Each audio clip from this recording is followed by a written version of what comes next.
Major funding for Election 2018 AETN debates is provided by AARP Arkansas.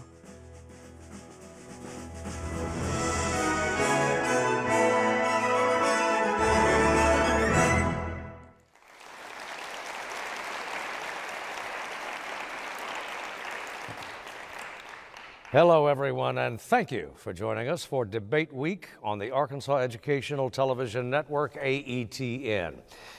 We feature tonight the candidates for Congress in the 2nd District. In alphabetical order, the nominees tonight are Representative French Hill, the Republican incumbent, Joe Ryan Swafford, the Libertarian Party candidate, and State Representative Clarke Tucker, the Democratic nominee. Our candidates tonight will be questioned by a panel of Arkansas journalists: Jesse Turnure of KARK, Steve Brawner, an independent journalist, and Wesley Brown of Talk Business and Politics. Each candidate will have 2 minutes for an opening statement. Each will have 2 minutes to respond to a question. Rebuttals are limited to 1 minute, and at the conclusion of the debate, each candidate will have 2 minutes for a closing statement. The order of opening statements, questioning, rebuttals, and closing statements was determined prior to the broadcast at a drawing in which the candidate or their representative participated. And our timekeeper this hour is Angela Cook of AETN. And with that, our first opening statement tonight, Mr. Tucker. Thank you, Steve. Thank you also to our panel. Thank you to Mr. Swafford and Congressman Hill for deciding to be here today, to those of you in the audience and those of you at home. Most importantly, I want to thank my wife and our 2 children, our son Ellis, who just turned 9, and our 6-year-old daughter, Mary Frances, because they're who keep me going. I'm Clarke Tucker. I'm a proud, lifelong Arkansan, born and raised right here in Central Arkansas and graduated from Central High. My family and this community are fundamental enough to who I am that when I graduated from law school in Fayetteville, I immediately moved home because I felt called to give back to the community that helped raise me. For the last 4 years, I've served in the legislature, where I'm proud of the hard work I put in to put families and people first, protecting access to health care for hundreds of thousands of Arkansans, improving the quality of education for our kids, helping entrepreneurs follow their dreams, and standing up for our veterans. Even though Democrats are in the minority, I was able to get a lot done. I have learned that if you work hard, if you respect and listen to people with a perspective different than you, and you attack our problems instead of each other, then you can actually get something done for the people that we represent. Unfortunately, that's not what we've seen out of our current Congress, and it's not what we've seen out of our current Congressman French Hill. You see that in the fact that he's a reliable party line voter and in the type of campaign that he's chosen to run this year. From the divisive and false attacks relentlessly against my family and me, they're straight out of a Washington playbook, written by special interest and party bosses. And every time you hear the name Nancy Pelosi or bigger government, whether it's on TV at home or during the forum tonight, that's just proving my point. I know that the people of Central Arkansas are smart enough not to fall for the politics of the past, that we want to put that aside and actually have someone who stands up for us on critical issues like health care protections for people with pre-existing conditions, that puts people first for a change, and I hope to have that kind of chance to be that kind of congressman for the people here in Central Arkansas. Mr. Tucker is thanked. Mr. Swafford. Yes, my name is Joe Ryan Swafford, and I just want to thank AETN for this opportunity and thank the voters of Arkansas for this privilege to run for this great job title and to represent you in Washington. Like most Americans, I come from a blue-collar working-class family.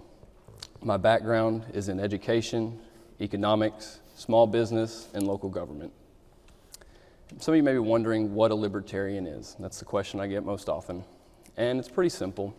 We're fiscally conservative, and socially we believe you have the right to do whatever it is you would like to do, so long as it doesn't infringe upon the rights of another. I'm not going to take up a lot of your time today, and I'm going to keep my answers very short and concise because I believe that we have simple solutions to complex problems. With that said, I'm very excited to be here, and I look forward to exploring the solutions to all the problems that the Democrats and Republicans have caused us. Gentleman is thanked. Mr. Hill. Thank you, Steve. It's good to be with everybody tonight. I too want to add my thanks to UCA and AETN for hosting this debate. Appreciate it very much. Appreciate the audience being here.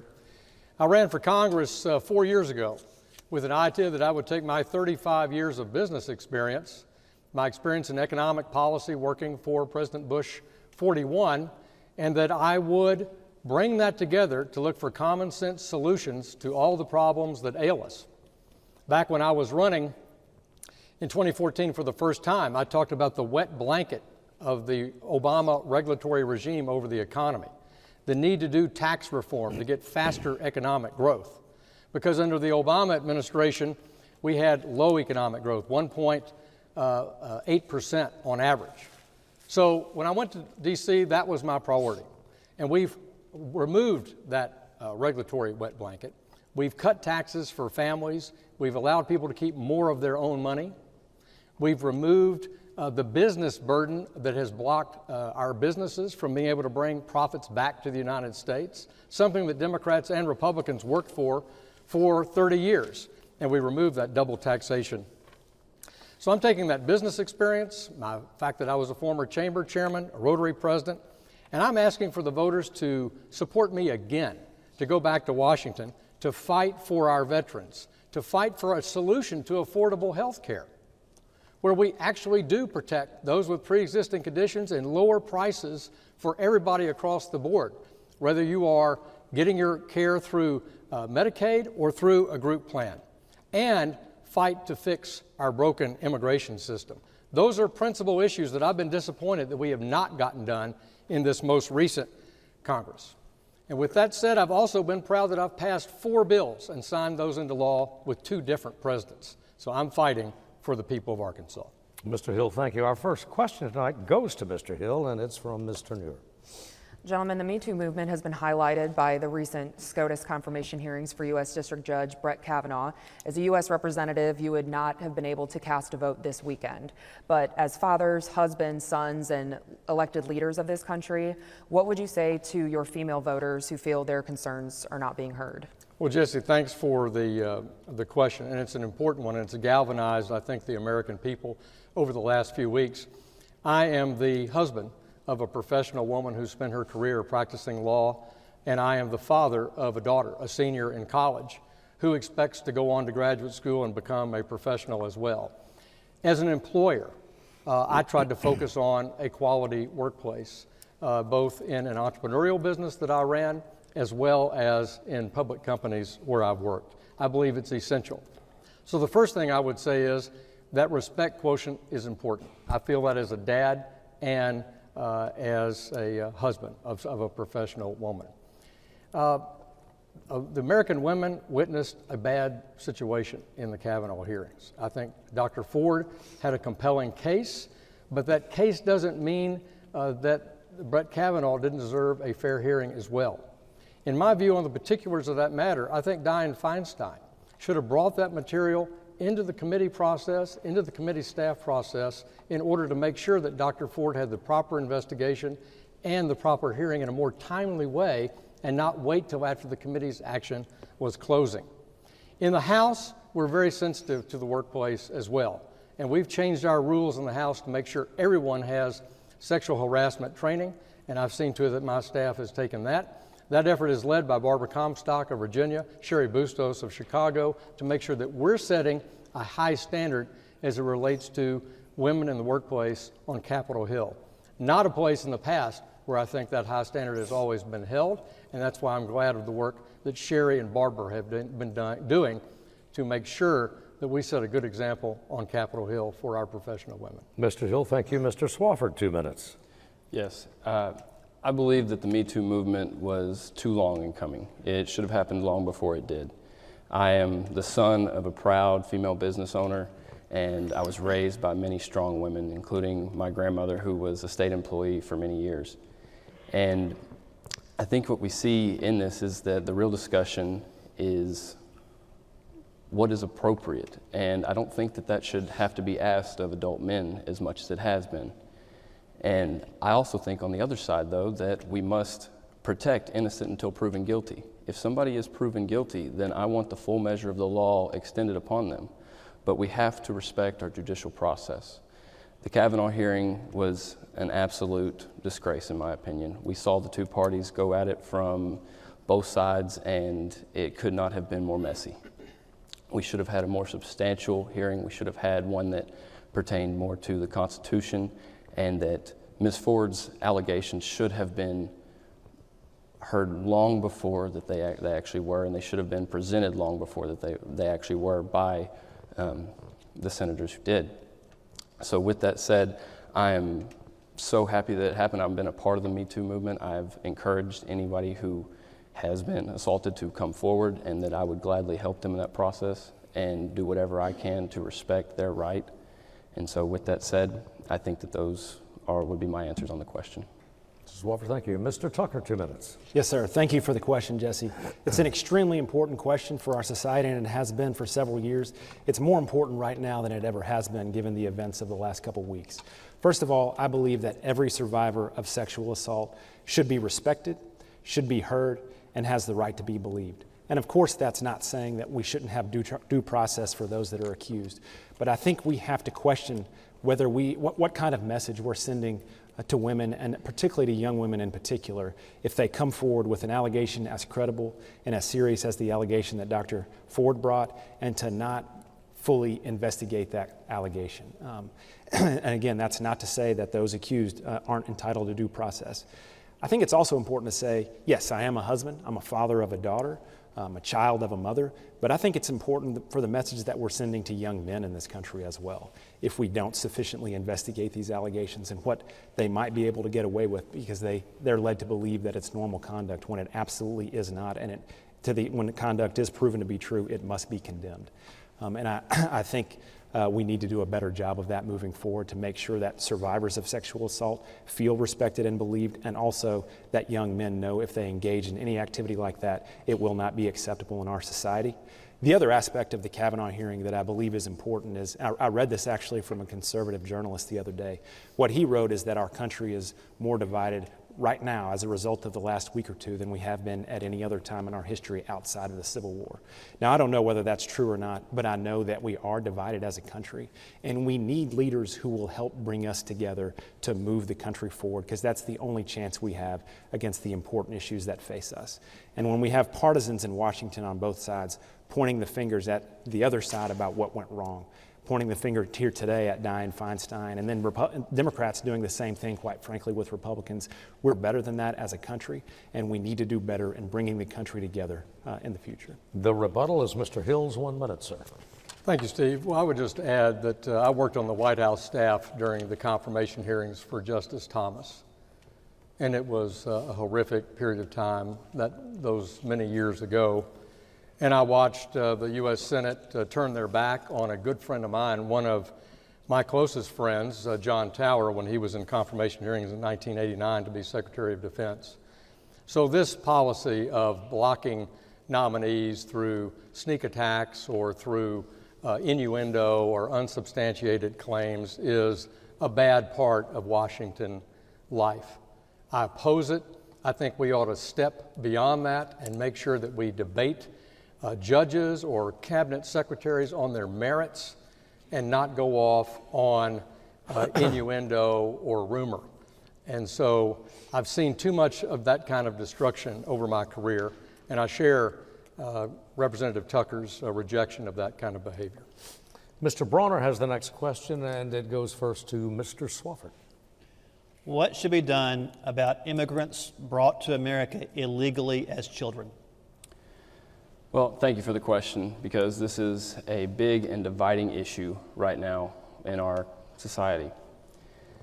I believe that there should be a path to citizenship for those who are here illegally and when they have committed no crime.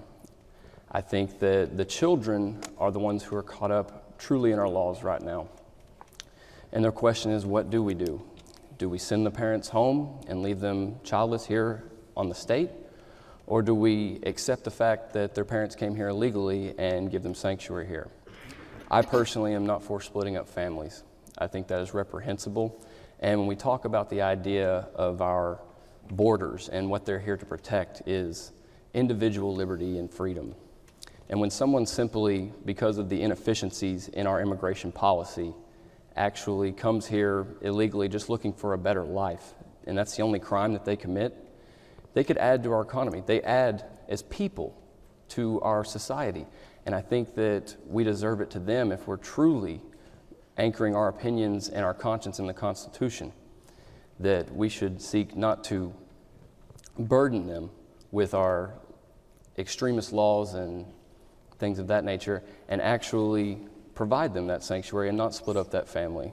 So when it comes to the kids, I do believe they should stick with their parents, and I do believe that we should provide a path to citizenship right now, because we have just under 10 million illegal immigrants sitting here in the United States right now that could be adding to our economy, and right now they're just afraid because of our laws right now. So I don't believe in splitting up families. I do believe that we should leave them with their parents and provide them with a path to citizenship as we review our immigration laws and try to make them better for work visas and things of that nature. Same question to Mr. Tucker, 2 minutes. Thank you, Steve. Our country is in desperate need of comprehensive immigration reform, and we have been for some time now. We need comprehensive immigration reform that secures our border, strengthens our economy, and lives up to our American values. I do believe strongly that we need to make sure the border is secure to curb illegal immigration in the future, and we can do that by beefing up technology, infrastructure, and personnel on the ground. We have to know who and what is coming into this country and why they're coming, and that's what's going to keep us safe. We also can have an immigration policy that actually strengthens our economy, because immigrants have a lot to contribute when they come to this country with a dream of living in America. Steve Jobs, for example, was the son of a Syrian refugee. But we also need immigration policy that lives up to our American values. Unless you're a Native American, then we are all immigrants in this country. My family clearly is as well.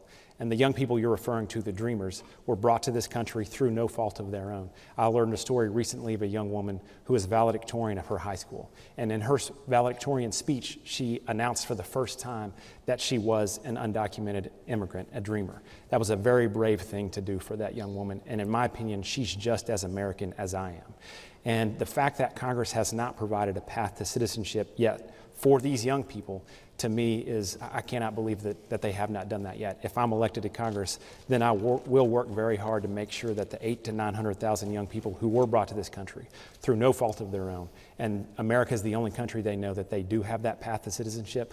From a purely economic standpoint, we know that it's going to cost the country billions of dollars to force these children back to the places where they came from, and that it will contribute billions of dollars to the economy if we provide that path to citizenship. So yes, we do need that comprehensive immigration reform, and we can do it in a bipartisan way that secures our borders, strengthens our economy, and lives up to our values as America.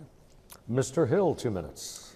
Thanks, Steve. Immigration is one of my biggest frustrations I've had in my first 2 terms in Congress, because we have not found that spot to fix this broken immigration system. And so I was very surprised that when President Trump came into office and offered a pathway for DACA dreamers to have permanent residency status and extend to citizenship, go to a merit-based immigration system and get away from only a family unification approach, remove the diversity lottery system, and then combine that with the border security promised this country during the Clinton administration, that Chuck Schumer shut the government down over it. It was not the right way to go, and I was very disappointed about that. We brought 2 measures to the floor of the House this summer. I voted for them both because they took the status quo, which is broken, and made it better. Better for the dreamers, better for border security, better for our workers who need a guest worker program with verification, the use of E-Verify, better for bringing our workforce together. I got that bill, something added to it that's very touching to me and very important to the 2nd Congressional District. We have legal dreamers in this country, which are kids of people we've recruited to America to be engineers or doctors and work in Helen and earn a green card. And they are excluded. Technically, when they turn 21, they're supposed to be sent back to their home country. I call them legal dreamers. We got President Trump to include that in our 2 bills that we brought to the House floor. That's what we should be doing. We remove the cap on Indian and Chinese immigrants who are here who cannot get permanent residency status for their kids because of that cap. And so I believe we do need to fix our broken immigration system, and I've voted for it. I'm committed to working on it in the next Congress. Mr. Swafford, you have 1 minute for rebuttal, sir. Yes. So whenever it comes down to we're talking about dreamers and we're talking about our immigration system, we're talking about a broken system. We've all admitted to that up here. And one of the things that I would do to improve that is I would vote to and sponsor legislation to make our work visa program more efficient and easier for those who come here to actually reapply for it, because most of our immigrants who are here illegal are actually here because of overstayed visas. It's not because they're actually crossing the border illegally originally. And so that would be my solution to the problem, and starting out and then move from there. Thank you, sir. Our next question comes from Wes Brown and goes first to Mr. Tucker. Mr. Tucker, given allegations that there was Russian interference in our last presidential election in 2016 and the consensus that Russia and other countries are ramping up to interrupt our November 6th election, what can be done to protect the integrity of our electoral process? Well, first of all, I think we have to recognize that it is absolutely imperative that we do protect the integrity of our democracy. It's critical for the future of this country. According to the President's own National Security Advisor, there's incontrovertible evidence that Russia interfered in the 2016 election. Whether that had an effect on the outcome of the election or not is immaterial. The fact is that they did intend and inflict damage to the process of the election in 2016. There were some sanctions placed against Russia earlier this year. I don't think Russia is really feeling those sanctions. That's a positive first step, but we absolutely have to do more to sanction Russia for interfering in the 2016 election. But quite frankly, the more important point is that we do everything in our power to protect the election system moving forward, starting with the election that's going to take place 29 days from now, the 2018 midterm elections. I know there was a bill on the House floor earlier this year to amp up cybersecurity and protections in our election system for the 2018 midterm election, and the Republican majority in Congress, including Congressman Hill, voted no on that measure. I think we do need to have more protections for our election system. As I mentioned, there's nothing more important than the sanctity and integrity of our democracy, because it affects every other issue that we're talking about here today. We have to reprimand those who try to interfere, and we have to do more to protect the future of the integrity of our democratic system. Well, thank you, sir. Mr. Hill, 2 minutes. Thank you, Steve. Well, first, on this issue of protecting our own elections in this country and what Congress has done or not done, Congress has appropriated $386 million, which I voted to support, and $4 million of that comes to Arkansas for election security. This is money that's essential. It was a bipartisan vote. Democrats and Republicans support election security after what we've seen in the 2016 election and what we've read about and seen in testimony that Facebook, for example, has delivered before the Congress. As it relates to Russian, bad actors. Putin's a bad actor. My friend Mr. Tucker says that he doesn't think sanctions are biting. Sanctions are biting Russia, I can assure you. They have losing provincial elections in Putin's party. People are protesting in the streets over the failing of their pension system there. Russia is a failed state. It's run by oligarchs. Putin's a bad actor. Tom Swayze, my friend from New York, and I have a bill that directs the State Department to go into Europe and provide technical assistance at cyber warfare they're conducting as they interfered with the Montenegrin elections, the Ukrainian elections. And these sanctions are bipartisan, led by Ed Royce and Eliot Engel, and they have bipartisan support on top of what the Trump administration has done. We have armed Ukraine with defensive weapons. The Obama administration would not do that. The Trump administration has authorized $150 million to arm the Ukrainians to keep the pressure on Putin to get out of the Ukraine, get out of Crimea. And finally, we are unified in the House about getting Russia out of Syria and his collaboration with Assad and the Iranians to destroy 5 million lives in Syria. It's a disaster, and it's at the hands of the bad foreign policy of the Obama administration connected with Putin's incursion there. So we're fighting back against the Russian bear. Mr. Swafford, 2 minutes. So happy to be having a conversation about the integrity of elections. I wish that the Democrats and Republicans thought so when it came to foreign countries, because of how much we actually intervene in those countries and how much we manipulate everyone else's elections. It was nice to finally see them show some integrity on that issue. I hate that it came down to such a bloodbath over simple semantics, but I do think that our cybersecurity needs to be intact. From what I hear and from what the news keeps telling us, we had an 8-year-old or a 9-year-old who was actually able to hack the simulation of the Florida electoral system just a couple months back. And so when we talk about that, we do need to be improving our cybersecurity. But at the end of the day, the ballot box is the at the end of the day, the ballot box is the truth. And if there was no tampering in any type of electronic sources or anything of that nature, if it was just sway of the people, that's campaigning. The fact that a foreign country finally put their opinions in on ours after we've been doing the same for hundreds of years, that's a question for sure. Mr. Hill, rebuttal. I'm sorry. Mr. Tucker, I'm sorry, excuse me. That's okay. That's okay. Thank you, Steve. No, First of all, I think it's important to clarify that I do think sanctions against Russia are fundamental. They're vital. Apologies if I was not clear on that point. I think the sanctions that we imposed have not been sufficient to this point. Putin and Russia absolutely are bad actors. I think there are two other important points to raise here. One is that I don't believe the administration has done enough to sanction Russia. And just in general, our founders created a government with three co-equal branches of government that are supposed to provide a check and balance on each other.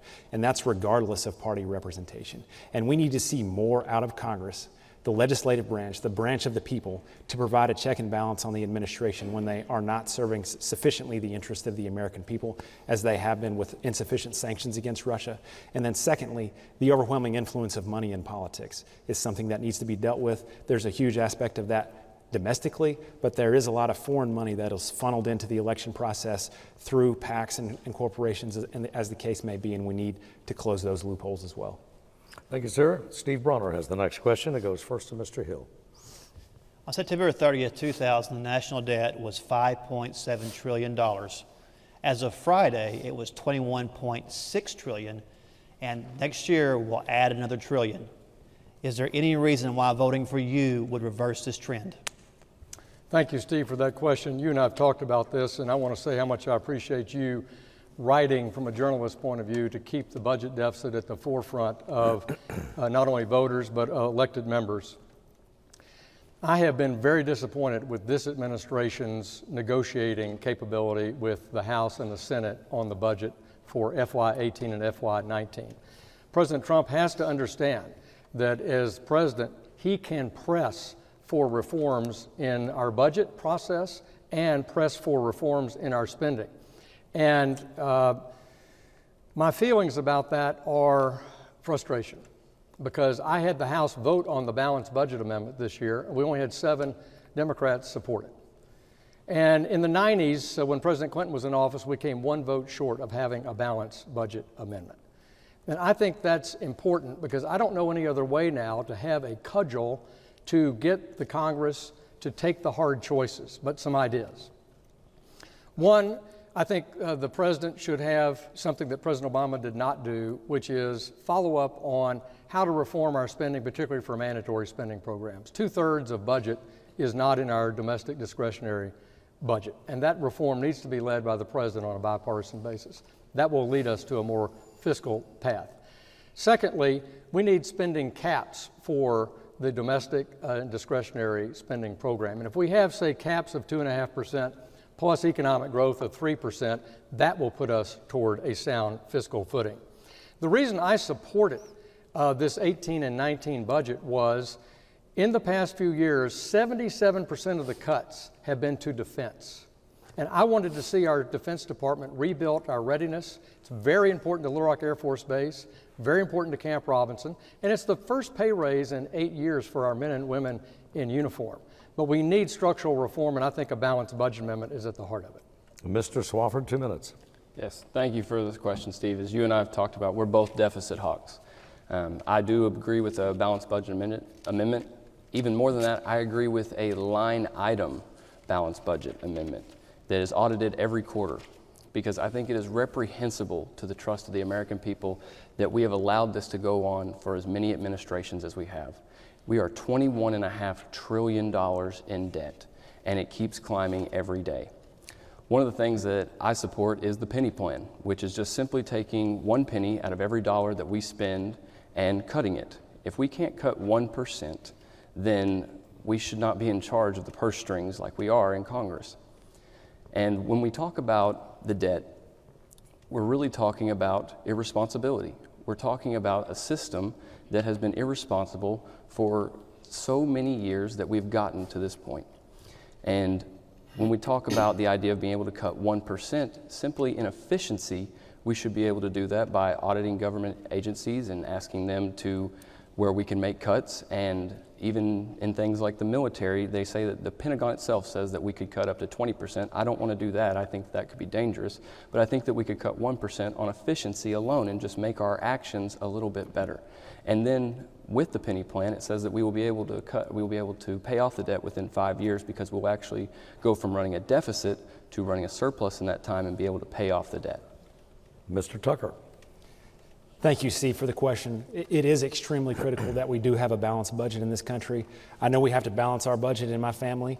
And in the state legislature, where I've served for 4 years, I've only ever voted and supported a balanced budget, and we have to be able to do the same thing at the federal level. As Mr. Swafford said, it is irresponsible. It's like a tax on our children and grandchildren, and I believe it's morally wrong for us to be leaving that debt to our kids. The most recent example of exploding the deficit in recent history was the 2017 tax plan. That's going to add $1.9 trillion to the deficit within a decade. That's not to the debt, it's to the debt every year, to the deficit. It's hard to comprehend that number, in my opinion. And that's from a nonpartisan congressional budget office. And we already know what the plan is going to be to balance the budget. There's a proposition on the floor of the House right now to cut Social Security by billions of dollars, to cut Medicare by $500 billion, and to cut Medicaid by $1.5 trillion. I do believe we need to balance the budget, but it doesn't need to be on the backs of our seniors who have paid in to Social Security and Medicare for their entire lives, and it doesn't need to be for huge handouts to billionaires and the largest corporations in the United States. I do believe the tax bill was misplaced. There are some parts of it, and we may talk more about it in the future, but the parts of it that support working families, I do support that. But to explode the deficit on the backs of Social Security and Medicare is wrong, and we need to do better in the future. I agree with Mr. Hill that we do need, it is critical for our military and for our safety and for security. For Little Rock Air Force Base and Camp Robinson, men and women in uniform deserve a pay raise, but we can do it. The way not to do it is to explode the deficit, to have tax handouts to billionaires and the largest corporations in the United States. The rebuttal is Mr. Hills. Thanks, Steve. First, on that point, there are estimates that say that of the $1.7 trillion over 10 years is expected from the CBO projects, that between 40 and 80% of that has been earned back based on the CBO original projections because of the faster economic growth than CBO projected. So I think growth is an essential component to budget deficit reduction, structural reform deficit, and we are getting 4% growth now in this economy, not 1.8 we had under President Obama. And individual income tax receipts this year are 8% higher than they were last year. So I think our Tax Cuts and Jobs Act is working for the financial growth essential to fiscal growth in the future. I support my SSDI reforms, Social Security Disability reforms, and I support this 1% plan that Joe referenced. I voted for it each time along the way in the House, and I have voted for a balanced budget consistently in my time in Congress. I will continue to fight for that when I'm reelected. Next question from Wes Brown goes first to Mr. Swafford. Mr. Swafford, President Trump has imposed trade tariffs of up to more than $500 billion on China and some of our top allies. I want to ask you, is this a winnable trade policy for the United States long term? Thank you for the question very much. This is something I'm very passionate about. I think tariffs are an awful response to our trade problems right now. A tariff is simply a tax, and all taxes are eventually paid by the consumer. And when I talk to the farmers here in Arkansas that due to the tariffs, they have soybean fields that are chest high that they can't sell to China right now because of the tariffs, or we have steel workers who are out of jobs now because of the tariffs, and it's simply vanity. That's all it is. We could be sponsoring the lowering of cost of living through tax reform right now to be able to trade on the open market internationally. And we're not doing that. We are taking a warlike stance against these pressures from the international community, And we're trying to fight back in this tit-for-tat type of system. And I don't agree with it at all. As my background in economics tells me, and as I've said before, a tariff is a tax, and all taxes are eventually paid by the consumer. And in this district, our farmers and our blue-collar workers are hurting because of those tariffs, and I would vote to end them if given the chance. Mr. Tucker, 2 minutes. One important part of this conversation is the USMCA agreement that is in the process of replacing the NAFTA agreement that was enacted 26 years ago. We have seen a few changes that are positive. For one, there's a greater incentive to manufacture automobiles and automobile parts here in North America, hopefully in the United States. And we also see more of an emphasis on labor protections. For example, there's a requirement that a certain percentage of workers have to be paid at least $16 per hour. I have always believed that if we, in our trade agreements, if we level the playing field for the American worker, then our jobs will stay here in the United States, because there's no country that can outperform the American workers that we have here at home. So I do praise those changes. I think some of the goals in the tariffs may not be all bad. For example, as I just said, making sure that we prioritize jobs here at home and having a level playing field for the American worker. I don't think that the way in which we've gone about it is the best way to do it. Tariff by tweet is the way I like to describe it. It needs to be a very thoughtful and multilateral process. The way that we have gone about it has too much of a burden and too much of an impact on our farmers here in Arkansas. I was just having a conversation with a farmer over the weekend, and the conversation was similar to what Joe's describing. On the day that the tariffs were announced, the value of our soybeans, the number one row crop that we export, went down by 14%. Of course, Canada and Mexico are our two biggest trading partners here in Arkansas, so the USMCA is positive for that. But China and other countries are major export countries for our agricultural products, and we can have trade agreements if we approach them in a thoughtful, deliberative, and multilateral way that provide a level playing field for American workers, for the environment, that incentivize jobs here in America, but without the devastating effects on our farmers and our producers here in Arkansas that need to be able to sell our products throughout the world. We can have free trade at the same time that we have fair trade. Same question, Mr. Hill, 2 minutes. Thank you. Well, I have a background in trade. Back in 1992, during the original work on NAFTA, I was a staffer at that time. I'm generally a very strong supporter of free trade across this country. I think since World War II, America and our friends in Great Britain have led the free trade effort to move capitalism, market-based capitalism, across this world. It's left billions of people better off with more food, better products, better services, higher standards of living. So I believe strongly in free trade, and I think it's essential. With that said, I hear this work about China. China is the bad actor here. They were admitted into the World Trade Organization in 2001, and I think in retrospect, that's a problem. They're the ones who put up protectionist boundaries against the EU, Canada, Mexico, and the US. They're the ones who are asserting a protectionist view. President Trump wanted to reset trade. So he says, we're going to go after China. We're going to compel them to change their mercantilistic policies. And he's doing that through the threat of tariffs. No president has done that before. We haven't ever tried it in this way before. So it is having some negative residual effects on our farmers, and we should be concerned about that. And his steel and aluminum tariffs across the board, I oppose. He knows I've opposed them. I have a different approach to that because that's hurting Tokusin right here in Conway and their manufacturing that make intermediate goods with the metals, aluminum, and steel. It's hurting employment in the U.S. We can tackle steel and aluminum tariffs a different way, and if we do, we get Japan, the EU, Canada, and Mexico on our side to compel China to change their policy. Together, we're about 35% of two-way trade with China. That they will listen to. I do congratulate the president on getting the NAFTA deal rebooted. We look forward to reading that. And I do congratulate him for his work supporting free trade bilateral with Korea, Japan, and soon the UK. Mr. Swafford, 1 minute. Yes.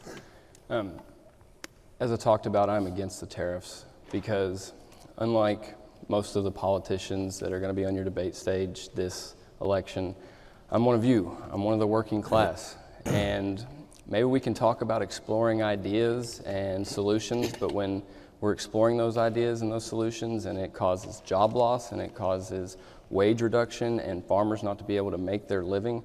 I don't think that that should be a part of the process. I don't think that those are casualties that are somehow worth the results that we're going to get. And as a result of that, I think that this has been a dangerous exploration into international trade. What we can do here at home is lower the cost of living through tax and budget reform and allow us to compete on the open market and actually beat China at its own game and any other country, for the simple fact that we will be able to produce a product cheaper and better. And that is the true American dream, and that is the power of the American economy. We just have to unleash it. Thank you, sir. Next question, Ms. Turner goes first to Mr. Tucker. Okay. The state's unemployment rate is low, but there are still working Arkansans who struggle to make ends meet. At the state level, voters will be able to decide in November whether to raise the minimum wage to $11 an hour by 2021. So I kind of have a two-parter question here. First, do you support that ballot measure? And then what would you support in Congress to address this issue back home? Yes, you're right. Unemployment is low, and that's great, but it does mask poor wages for hardworking people in Arkansas.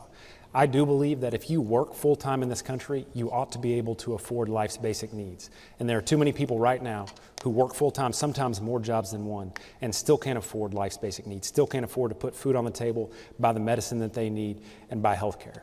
And so one part of that is we need jobs that pay better. There are a whole lot of factors that go into that. One essential factor is a living wage, a decent minimum wage. The current federal standard is $7.25 an hour.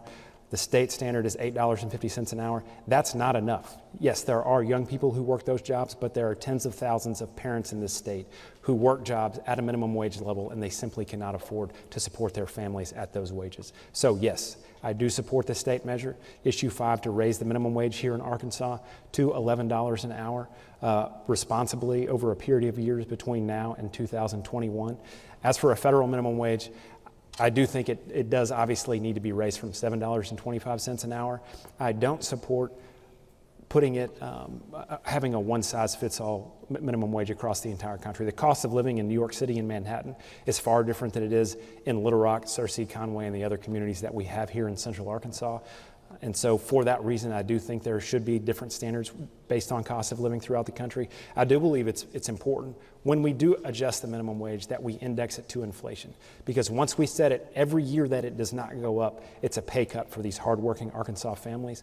My priority is to make sure that we have an economy that lifts everyone up, that people who work hard in this country can afford to support their families. And for that reason, so long as we do it in a responsible way, as Issue 5 does, we should support an increase in the minimum wage to make sure that our hardworking Arkansas families get the raise that they deserve. We go to Mr. Hill, 2 minutes. Thank you, Steve. Thanks, Jesse, for the question. I don't support the proposal on the Arkansas ballot. My experience with the minimum wage has been that, two comments. One, I think the legislature, if they want to adjust the minimum wage from time to time, they ought to keep that power to themselves and do that legislatively and not kick it to a ballot initiative for the voters.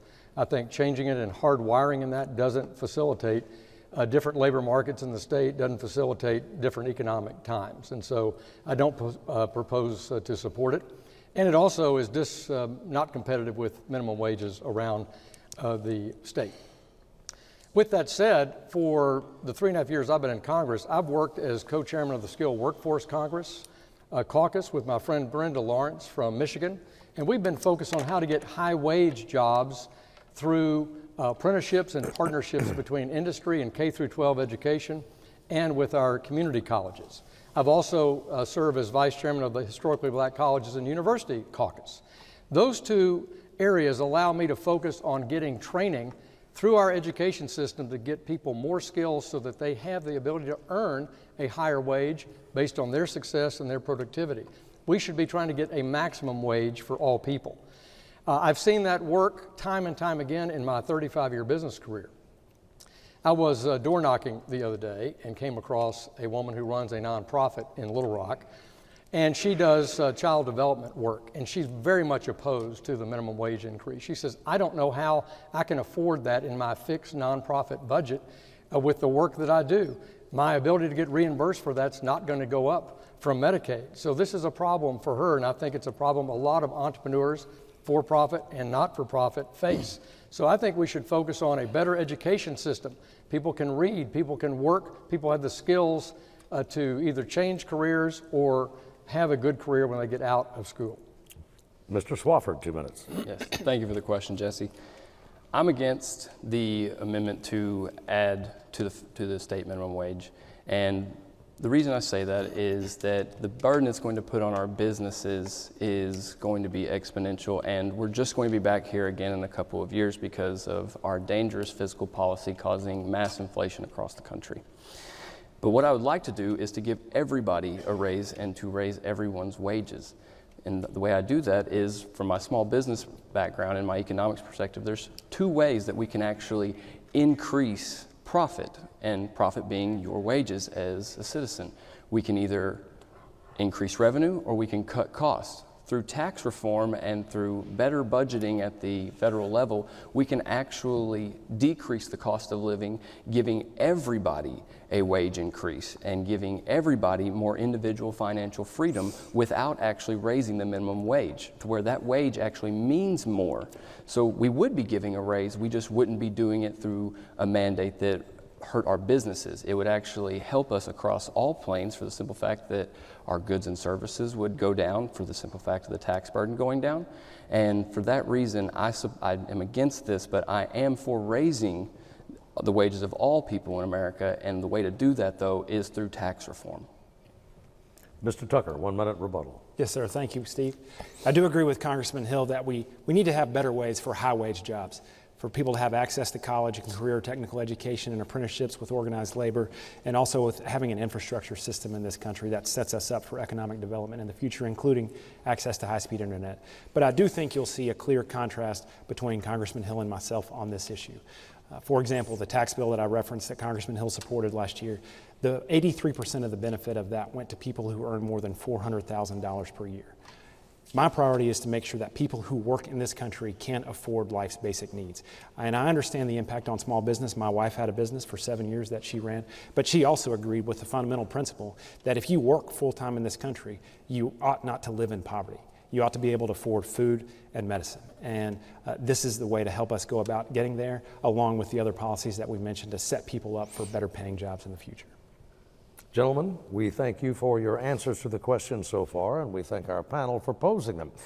We are now at the point in this evening's proceedings for closing arguments. And again, as was determined prior to tonight's debate, we begin with Mr. Swafford.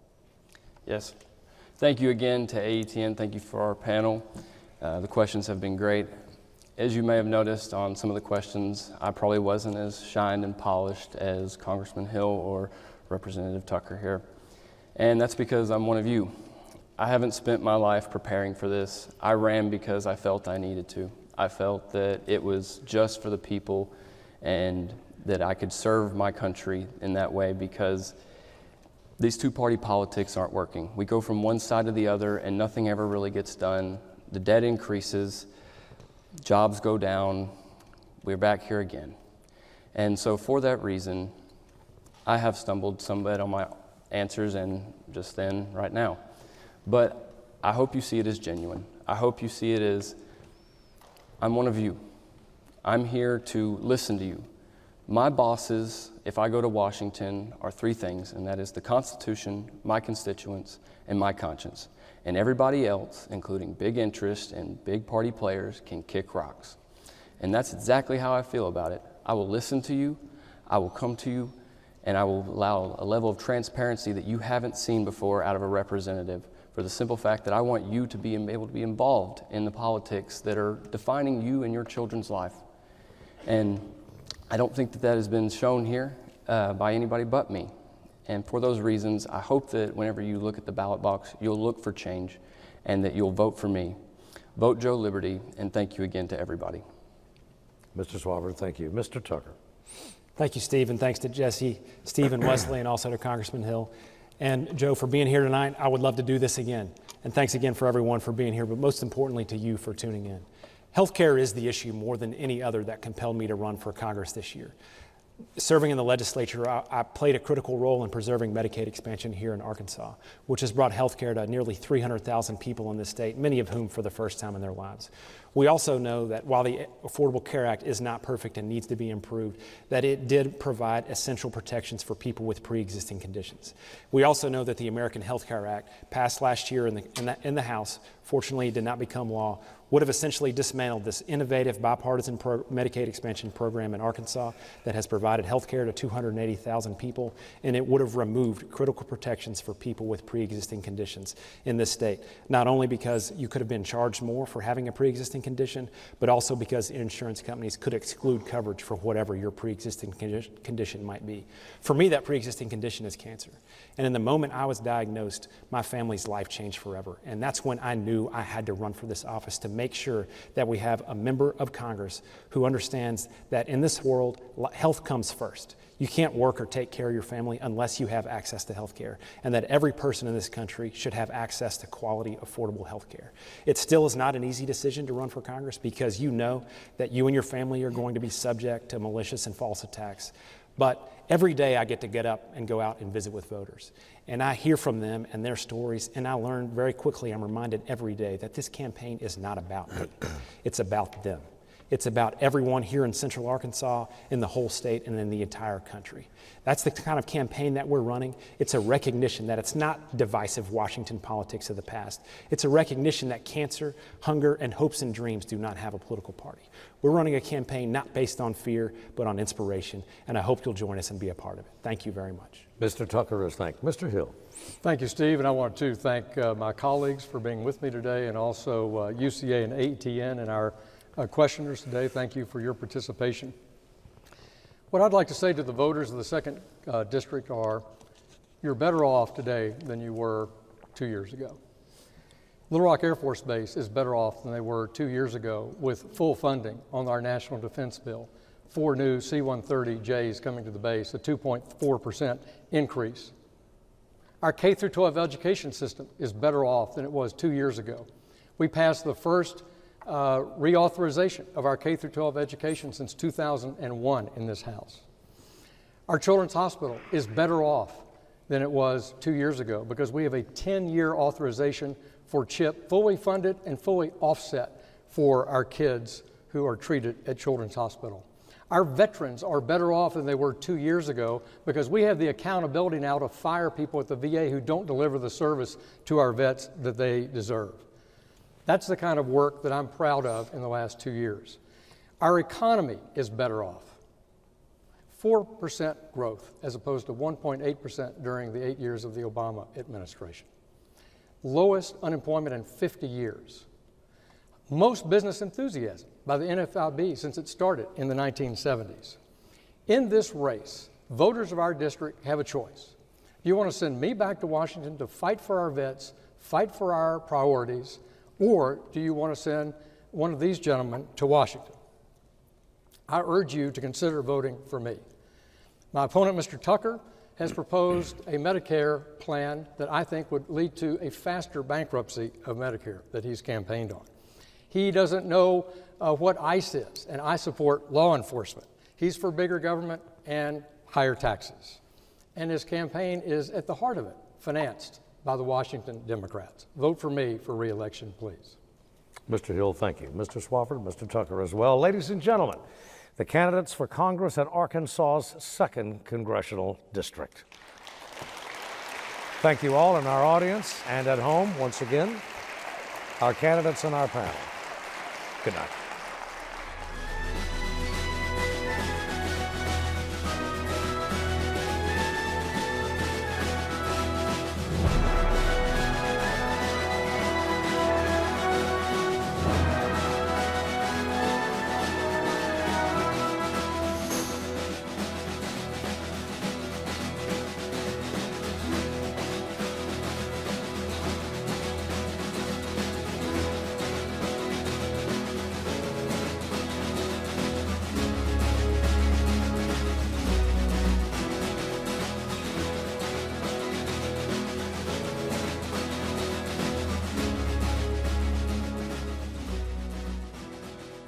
Major funding for Election 2018 AETN debates is provided by AARP Arkansas.